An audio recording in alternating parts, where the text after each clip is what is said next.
Okay, well, obviously there's a lot of interest in what I'm going to say today. This is very, very nice. Before we get started, there are a lot of important people standing up here with me that have always supported the New Hampshire First of the Nation primary, and that is from the governor, who's standing behind me here. We have the party chairs, Ray Buckley, Democratic Committee Chair, and Chris Ager on the Republican side. We have some longtime proponents of the primary who have a historical perspective on this. Jim Splain is behind me here. Jim actually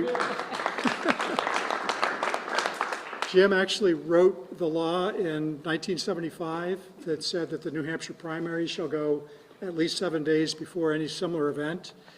And then Governor Meldrum Thompson signed that bill into law, and his son Tom is with us here today. And then also Cy Gregg is with us. Cy is the son of former Governor Hugh Gregg, who was a really strong proponent of the First of the Nation primary, worked hand in hand with Secretary of State Bill Gardner at the time, actually wrote a book on why New Hampshire should be first. And if you haven't had a chance to read it, I would certainly do that. Also, my deputies here is Patty Lovejoy and Aaron Hennessy. And I could keep going on with introductions, but I'd better stop there. So hopefully I brought my reading glasses. So rarely is a press announcement conducted in the Hall of Flags, where we are standing today. This space is sacred, and it is a memorial to those New Hampshire soldiers who have fought for freedom and democracy. Behind me and on the walls around the room are the bullet-riddled, shrapnel-torn, and blood-stained flags carried into the major battles and skirmishes of the Civil War. New Hampshire soldiers associated with these flags fought against the worst form of oppression, and they fought to preserve the union of individual states. 125 of those soldiers were African American. The remaining flags and memorial rolls in the hall reflect subsequent wars to protect freedom, democracy, individual rights to vote, and the ability to run for office. This display is a reminder, a daily reminder, and a testament to the character, courage, and sacrifice of New Hampshire citizens. And it is fitting, just a few days after Veterans Day, that these remarks be delivered here. New Hampshire has held the First of the Nation presidential primary election for over 100 years. In fact, just last Monday, I attended the funeral of Sybil Dupuy, who was the great-granddaughter of Richard Bullock, a lifelong farmer and the Democratic state representative from Richmond, New Hampshire, who authored New Hampshire's presidential primary law 110 years ago. New Hampshire became the leadoff primary in 1920 by default, and it has been first ever since. Nearly 50 years ago, former Democratic State Senator Jim Splain, who I just introduced to you, helped protect that tradition by sponsoring the state law requiring the New Hampshire presidential primary be held at least 7 days before any similar event. We did not take the First of the Nation primary from anyone, and we will vigorously defend it. The First of the Nation status is now being challenged by the Democratic National Committee due to alleged concerns over the lack of racial diversity in the state. Their pundits have claimed that New Hampshire is too white, and by extension, too privileged. A couple of months ago, I heard a former chair of the DNC talk on a talk show asking the voters of New Hampshire if they knew what it was like to live on a dirt road. And the answer to that, of course, is yes, we do. And I would add that you cannot truly appreciate a dirt road until you have experienced one during a New Hampshire mud season.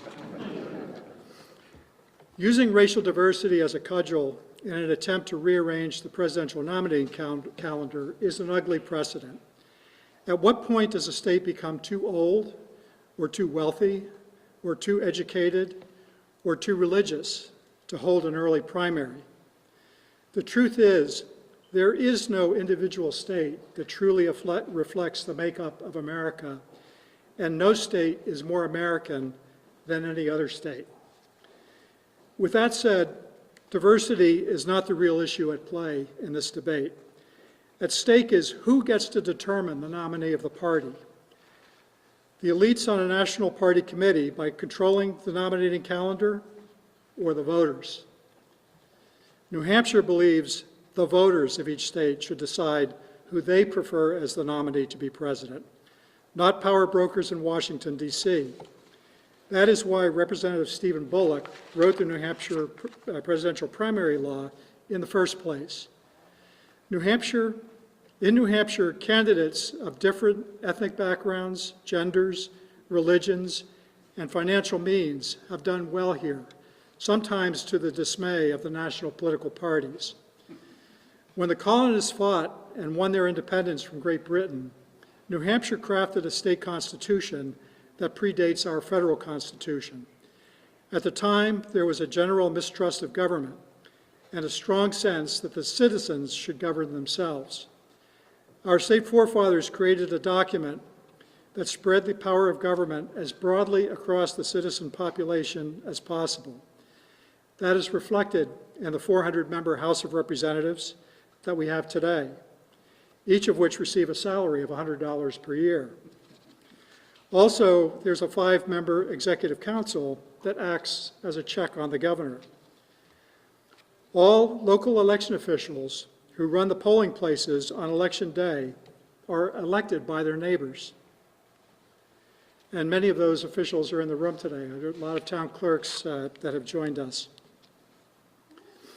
New Hampshire government is designed from the bottom up, not the top down, and our political culture and traditions reflect that. New Hampshire is the antithesis of a national primary or a regional primary or a large state primary, where only the wealthy, well-known, or politically anointed candidates can compete. A small state geographically, with a population of 1.4 million citizens, is the one place where any qualified United States citizen can run for president and have a shot. If you had the childhood dream of growing up to be president of the United States, you can try and make that a reality in New Hampshire. That fact, after all, is the purest form of the American dream. Ballot access is extremely easy by filling out a one-page declaration of candidacy and payment of a $1,000 filing fee. And if a candidate cannot afford the fee, the candidate simply has to collect 100 nomination signatures from around the state and submit that instead. It is far easier for most candidates to run for president in New Hampshire, in the New Hampshire primary, than it is for them to run in their own home state. The state has a receptive and engaged electorate, a trait that has developed and matured over the last 100 years. For a lesser-known candidate, being able to run in a leadoff primary is critical to their potential success. For the most part, they are serious candidates who believe they have something to offer the country, and New Hampshire voters will give them a shot. To bring my remarks full circle, New Hampshire still represents the values and the principles of the soldiers who carried these flags, and the government and political climate we have created here reflects the reason for their sacrifice and courage. In today's society, it seems that we are quick to eliminate traditions and ignore them. But I would like to think that 100 years from now, the people of this country will really be glad that we kept this one. Now, there are 21 candidates who have signed up to run in the Democratic primary, and that's an example of what that ballot is going to look like on Election Day. And then on the Republican side, we have 24. And I think that there are very few states in the country, if any, that have this level of competition in a presidential primary. With that said, The date of the New Hampshire First in the Nation presidential primary will be January 23rd, 2024. Boy, that was almost a big mistake. That date complies with our state statute, requiring our presidential primary to be at least 7 days before any similar event, and it preserves the position of the traditional Iowa caucus. And with that, I would like to ask Jim Splain to come up and make a couple of brief remarks, and then the governor. And because this space is sacred, we're not going to take questions here, but we will move into the visitor center, and I'll be happy to answer any questions that you have, and I'm sure anybody here will be available to the press. So, Jim, would you like to make a few remarks?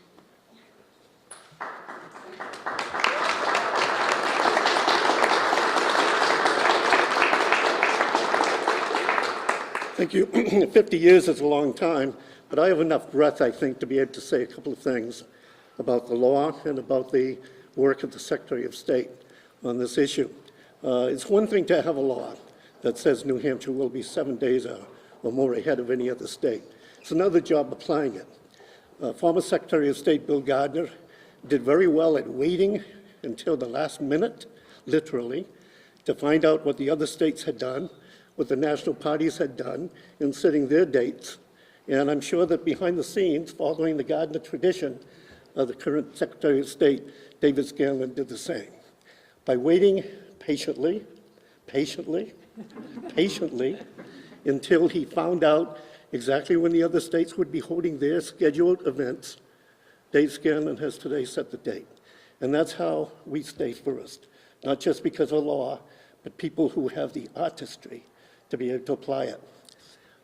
Lastly, I think that this election, and I've been involved in every election in one way or another, first as a small pup in 1960, delivering little flyers supporting John F. Kennedy to my neighborhood in Portsmouth.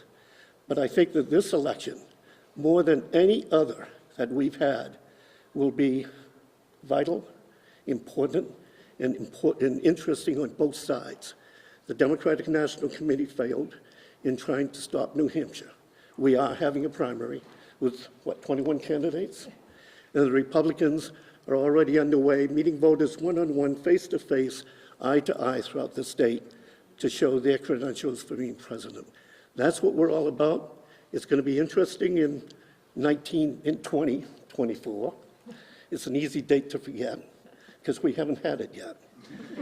But it's going to be fascinating for all of you. I kind of envy reporters of today to see what's going to be happening, not only in Iowa, not only nationally, but the lead-off primary here in New Hampshire, the first election of the 2024 season.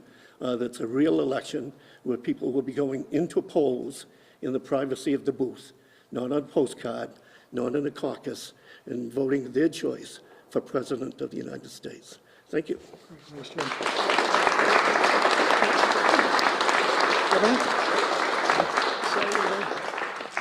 Well, I just want to add my quick 2 cents, and the most important part is a big thank you. Big thank you to Dave Scanlon, his amazing staff, of not just keeping a nice tradition. That's not what this is. The First in the Nation primary is something that is earned. And the fact that I think Representative Splain realized that when I was 1 year old in 1975, and had the forethought to codify it into law. There's I think a really important part was a lot of folks across the country will say, what makes New Hampshire so different? We really are a bottom-up state. We really are that state where you don't need name ID, you don't need money, you just need to come out and earn it person to person. And that amazing opportunity that any American can stand up and use New Hampshire as really the doorway for their opportunities and for the rest of the country. That's something that we take very seriously here and why we hold so true to it. That's why we have such high voter turnout, why we have such high voter participation in both the base parties as well as the independents, right? We have independents that will come out and vote because everyone has that opportunity to meet a candidate and have their voice be heard. You don't see that in many other states, and again, with our high voter turnout and the amazing opportunity, not just for New Hampshire, but for the rest of the country. I always say we're kind kind of that first filter for the rest of the country, because we appreciate that not every citizen, not every business, not every living room can get filled with presidential candidates. So we take that responsibility on, I think, really seriously. It's not just about the Republicans. It's not just about the Democrats. It's really about everybody coming together and making sure that not just that we do it, but we really do it right. We haven't changed a thing. That's the other thing I want to remind folks. I know the Democrat National Committee tried to take it. We got pushback from folks in Iowa this year and all of that. We haven't changed a thing in New Hampshire. We're going first because our law says so, because we've earned it. We are the ones that are trying to be amazingly consistent. And in all the craziness of this day and age, consistency and integrity in that election process is what everybody is really looking for. So again, just a big thank you to everybody. It was really led, obviously, by Secretary of State started by Jim Spillane, led by Dave Scanlon 50 years later, but everybody from all the different parties, the senators, the representatives, Republicans, Democrats, that's a huge win, again, not just for the state of New Hampshire, but for the entire country to be that door of opportunity. And if you didn't get your name on the ballot in 24, there's 330 million Americans. You can come and give it a try in 28, and that door starts right here in New Hampshire. So thanks again, Dave. Thank you, Appreciate Governor. it. Thank you.